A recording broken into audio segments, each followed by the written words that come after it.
We've entered some text, saved our Word file, and now we're ready to print our document and distribute it to others at a meeting or place it in a file drawer. Previewing and printing your document is really easy with Word 2010. To preview your document and see how it will look when printed, or to send your document to the printer, either hold Control and hit the letter P, or click File and then Print to see the combined preview and print settings in Word 2010. The preview appears on the right-hand side. There's a zoom slider here that will allow us to look at the document in more or less detail.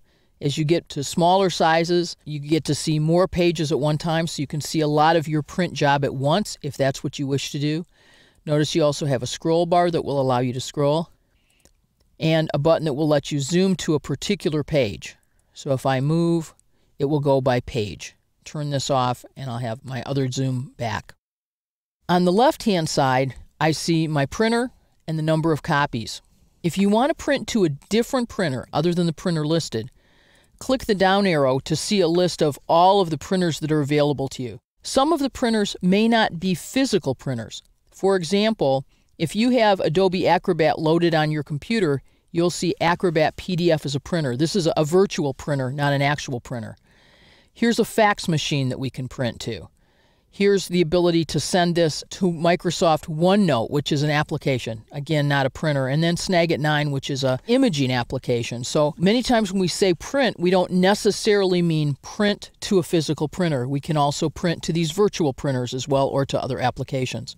If the printer that you want does not appear on the list, simply click the Add Printer link and choose a printer from your network. Print to file is something that is used only rarely anymore. You don't have a reason to use it typically because you have the ability to print directly to applications like Adobe. If you want a printer to be your default printer, your all-the-time printer, whether it's a printer you've just added or another printer, you can't set that here. The default printer has a green check mark next to it showing that it's the default.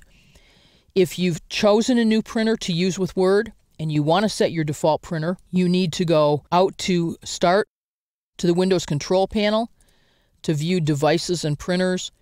Choose the printer you want, for example, this Hewlett-Packard ColorJet. Right-click and choose Set as Default Printer. If I do that, that check mark will move over to this printer, and the next time I print, this will be my default printer.